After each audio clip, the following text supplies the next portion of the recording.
Okay, it should be there. In the meanwhile, if you guys have any questions, feel free to drop in the chat of the spaces. We'll reach back later. So yeah, we are 2 minutes past. I think we can go.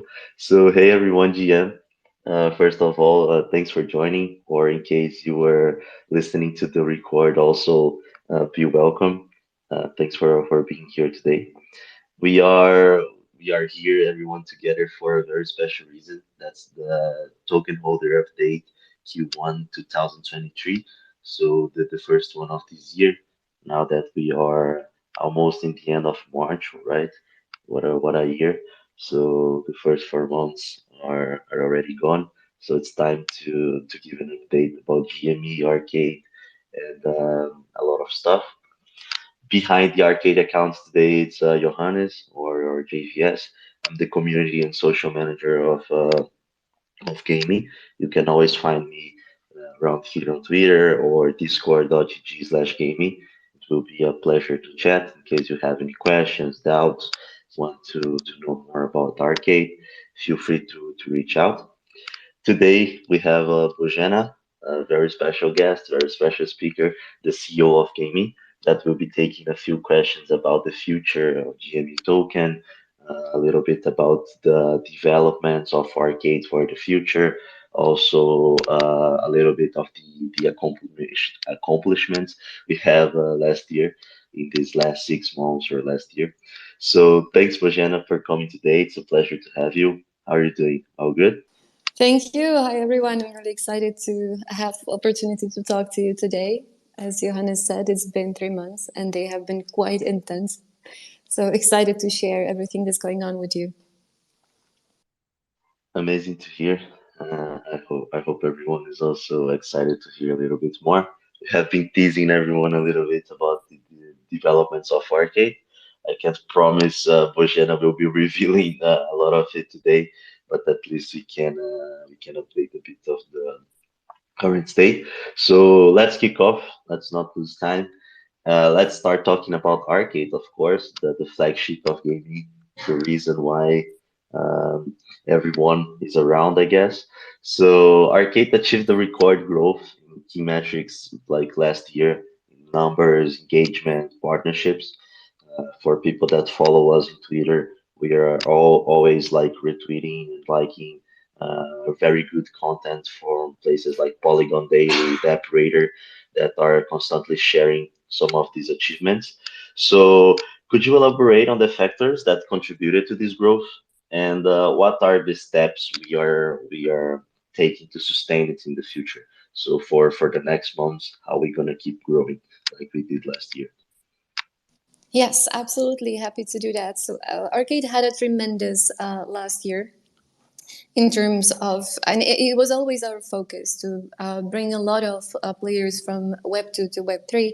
And we started looking into how successful are we in doing that, right? And you can look at the amount of new wallets, for example, that we opened. So these are oftentimes the first wallet that people own, and they learned and they acquired that through Arcade, and that's now at 2.5 million. You can also look at engagement levels, so how much people played, how fun Arcade was for them, and there are several metrics to look at. The impressive one is 100 million gameplays played on Arcade over the past year. That's a really nice one. But for us, there are multiple other important ones, like do we manage to move the needle in terms of retention? So that's one of the most important metrics in gaming, is when people join the game, do they come back, and for how many days, how long, do they like it? And through a lot of work, a lot of iteration, we have been able to move the needle on the retention, on the time spent, etc. But still looking into the data we have, we thought that we should not stop where we are, right? Because it's also a company challenge, it's a personal challenge, it's something that we strive to get better. So we decided to take Arcade to a next level this year, and it's going to be a significant update. And I hope that you guys will be as excited as we are. We will not reveal everything at once. We will go step by step, as well as building and releasing step by step. And Johannes, your question was, how do we manage? How do we make sure we sustain the growth and we even accelerate? We get bigger. We make arcades really famous. I think there are several key elements to it. The first one is working closely with the community, as we have one of the most loyal communities that have joined, and they have played arcade since the very beginning. So we can see that not only on Discord and other social media, but also in the data, that they stick to arcade, they play no matter what, they really do support it, we see it, we value that, thank you very much. So working closely with these guys. Second, continuing our data-driven approach. So really looking, like, you have two different buckets of data, right? You have the qualitative data by talking and discussing with the communities, getting their feedback, and then you have volume of data, the quantitative data. And you look at the 100 million gameplays and different data signals and see what is the behavior, how people consume the content, what is it they like to play, and keep improving the metrics that matter. So the data-driven approach. And the third one, very important one, is keep building partnerships, because this is something that truly sets Web 2 and Web 3 apart, is the partnerships and connecting communities that you're able to do with various different activations. And we have done 20 different partnerships with, maybe even more, with Arcade over the past months or year. And we just want to continue building on those partnerships, because that's a value for our community, bringing a partner over, but also enabling our community to explore other different projects through, NFTs, rewards, you name it. So figuring out what people like and doubling down on that will be the narrative of partnerships. Nice. I was waiting for you to mention partnerships. I knew you had it in mind. I mean, I remember clearly, like, many members, like, for example, in our community that came from Cool Cats, and they're still around, they're still playing. So it's for sure a super relevant part. So I can't lose this hook. So, like, as you said, we formed several of them, maybe 20. Some of the most important and recent ones, like, as I mentioned, Cool Cats, the Central Games, Boomland, Benji Bananas, most recently Planet IX. That's super huge in the Polygon space. So I mean, of course, we're gonna need and we're gonna have these partnerships in order to keep growing. So, but how do they fit also in the future of the app? Now that we are changing some of the stuff, we're teasing, we're telling people Arcade's gonna change. How are these partners gonna keep coming and gonna keep being part of our day to day in Arcade? Yes, that's a great question. So the reason why we build communities is that we're very excited about being able to connect different communities and play, and that is something that we have tested through first experiments, through different partnerships, and we will definitely double down on that and make that even easier with the product. Second reason is we want to inspire the industry how different interoperability can be built. There is a lot of talk about how NFTs make game items interoperable, so you can take an item from one game to another. It does not have to be complicated. The interoperability can play out in various different ways. It can not only invite another community over to Arcade to access something that's for them, but it can also distribute rewards on Arcade that then you can use in another game. So in other ways, it's offering different partners and different communities our experience, as well as offering our community to explore other projects. Now, if you look at the partnerships as we've done that in past, maybe there are three buckets. We have done different partnerships with global brands, and Arcade was one of the first Web3 experience for them, like Man City Football Club, Atari. So they got their first experience with Arcade. Now, the second bucket was NFT collections that already had a community, and we used Arcade to build utility and engagement for these communities. The third one was Web3 projects that have different games or communities, and we just did different activations, like the one with Decentral Games, for example, or Hunters on Chain, where both communities could test both games and like different perks around it. Now, how does that play in the future? We will definitely double down on these buckets, and probably the first most visible part that you'll see is we will keep bringing partners to introduce rewards, introduce projects to our audience. And the second part will be taking arcade and making that useful and possible for any community to run it on their own terms. So I mean, now that we are talking a little bit also about the future, I think like as I kind of introduced already, was already mentioning in the other question, we started like kind of revealing a bit of the roadmap. I think everyone that's here probably is reading Medium. If not, Medium dot GameE. Go there to read the last updates. So could you explain the reasoning behind the recent changes announced for arcade that are coming, like we said, later this year? And what benefits do you think like they will bring to arcade itself and to the players? So explaining it a little bit, so some of you might not be so tuned in the recent news. Recently changed it that this season, season 8, is the last season as we know it. So I mean, this we can assume that arcade's gonna be a little bit different. So the why of that. Yes, yes, absolutely. So it's true that season 8 is the last one as we know it. So a change is expected. It will not be one change in one moment. It will be a series of changes that lead to a completely new arcade experience. And there are some fundamentals why we are doing this change, and I'll try to make that a little bit more clear to you. What is it that you can expect, and why is it that we're doing it? So first of all, I want to mention engagement. It matters how and how much people have fun playing the game, and it's been proven that if you play live with an opponent, the engagement goes up. You just feel better. You have more live feeling from the experience.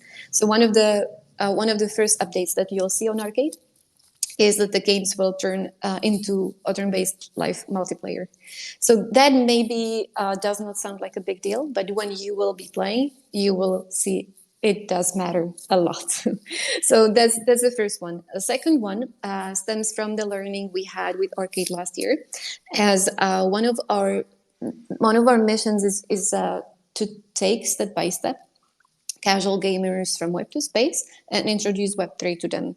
We have seen that doing so by introducing and speaking about various different tokens makes that complicated. It's a complicated concept to grasp. And also we have seen that it's a lot more understood when the digital ownership is explained through NFT. It's something that's specific. You can imagine it usually has a picture, it has some value of culture or art, and it's something people understand a lot more. So one of the changes that you will see on Arcade is the onboarding path for a user that is very new to Web3 and just joined Arcade, doesn't know what's going on, will be through NFT. The way how we want to do it, it's going to be connected to a user progress. So it's not going to be, hello, here is an NFT. It's rather going to be something that as you play, you make it your own, eventually mint as NFT. And this is a path that takes a little bit more time, but it's yours and it results into digital ownership. So that comes down to clarity, and are we true to our mission of onboarding people from Web 2 to Web 3, and how well we are doing. So we believe it's happening, but we can do better, and we want to do it this way with Arcade. And the third one is a change in the business model, if you want, or in the economy of Arcade. Now, as you know, you use the token as entry fee, and it's skill-based gaming, and the winners earn different tokens. Now, casual gamers or players that are new to Web3, this is very complicated for them, and players that are casual or maybe do not play that well, they do not have such a great experience because maybe they keep losing. and losing might be painful. So we want to readdress this. I do not want to disclose too much because we will tell you when this is ready. But there is a change in the economy itself and in the gameplay. So it's more friendly. We call it friendly competitive, and only when the person is ready to really compete, then they will progress into being part of Arcade League, where it gets really competitive. There are of course prizes from various partners and tokens, etc. But it doesn't have to be that competitive. It can start with friendly competitive, as we call it. Nice. Now that you kind of already started talking about economy, I think it's the right moment to talk about it. The name of this spaces is GME Token Holder Update. So let's talk a little bit more about GME now. So it's clear for us, for people that's reading the medium, for people that follow our community, we already stated it a few times that the GME token is a priority this year for us. Although the token has shown resilience for extreme situations in the last months, so like the last 6 months to a year, I don't even have to list what happened in our industry recently. I think everyone gonna recall. New utilities are planned, like in collusion to this new update that you were mentioning. So, I mean, could you share some of the details about this new tokenomics and how do you see GME can be used in this new arcade? Absolutely. So we see the role of the GME token the strongest as an access token, and there is a little bit of change in there because the access is something that only when you have the GME token you'll be able to access, for example, the arcade competitive league by purchasing an NFT pass. Where only if you have the GME token you'll be able to get some in-game items that are otherwise not obtainable. Now, this is we call it B2C, like the consumer, the player path, but we're adding something on top of it, and that's the partnership side as deepening of the GME token utility. Now, like how to think about it. So we have a lineup of partners that either bring in rewards to address our audience to get exposure, and to be able to do that, they will need GME token to activate the partnership. In a similar way, when I mentioned about us preparing Arcade for any community to run it on their own terms, and by that I mean imagine any NFT community, any gaming guild, influencer, anybody that has an active community and would like to engage them. They will be able to run their arcade with their own terms, maybe decide what the rewards are, what the gate is, which game they want to play. And to be able to run it this way, they will need GAMEE token to make that possible. So the utility of the token is going to be on two levels. It's going to be an access for players to get something that's otherwise not obtainable, and it's going to be a means of partners, Web3 communities, influencers, NFT collections to activate and run partnerships on Arcade. Nice, super cool update on the One more, token. one more thing Yeah, actually, and this has been part of the utility of GAMEE token since the very beginning, and that's been the decision making and voting. And honestly, I think that we have to get better at that, even as a company, to figure out what are the things that the community cares about and they want to be engaged in, and use the GAMEE token to make decisions around it. We have done several votes, right? I think we still need to find a good pace and good topics how the community wants to decide about what's going on Arcade, because our initial thinking was about gaming content, about new features. But I think we can do better in this, and it's still part of the token utility we want to explore further. I think we are only at the very beginning of that. for sure, definitely yes. I mean, I kind of mentioned in the previous question about the market, right? About the industry, and the blockchain gaming market has been very competitive, even during bear market. I think everyone kept the mentality of let's build, let's deliver. And even though many games and many projects ended up folding, we still see Polygon as a huge space for a home for super relevant games. Some of them were our partners recently, like I mentioned, Planet IX, that has been totally rocking, and they are remaining super strong. How do you think arcade differentiate from them, from these? I don't even like to call them competitors because I think, as you said, Web3 is about like partnerships. But what advantages do you think we have in this market that is like in the moment so open for new games? So I'm very happy to see the Polygon ecosystem grow. And every time there are new games that get attention, they get new players. It's always a win for the industry because looking at the stage where we are with Web3, there is still not enough content. There's still not enough great games. There's just few of them. And the more great content, the more companies we will have shining, the more eyeballs we will get also from the Web2 or traditional gamer community, and they will just make the space more vibrant.